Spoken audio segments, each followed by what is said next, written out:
कई चीज जिक्र है कुरान मजीद में, सारे पॉइंट्स का जिक्र करने का वक्त नहीं है, कुछ चंद बातें करूंगा मैं।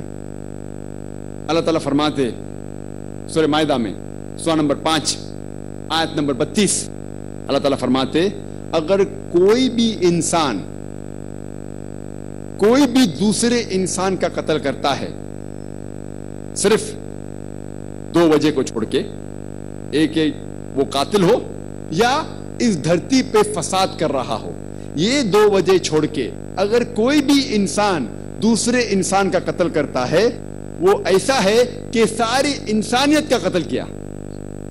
कोई भी इंसान चाहे मुस्लिम या गैर मुस्लिम हो, कोई भी दूसरे इंसान चाहे मुस्लिम या गैर मुस्लिम हो, उसका कत्ल करता है 2 वजह को छोड़ के, वो इंसान कातिल नहीं होना चाहिए और इस धरती पे फसाद नहीं करना चाहिए। अगर वो दूसरे इंसान का कत्ल करता है, मुस्लिम या गैर मुस्लिम हो, वो ऐसा है कि सारी इंसानियत का कत्ल किया।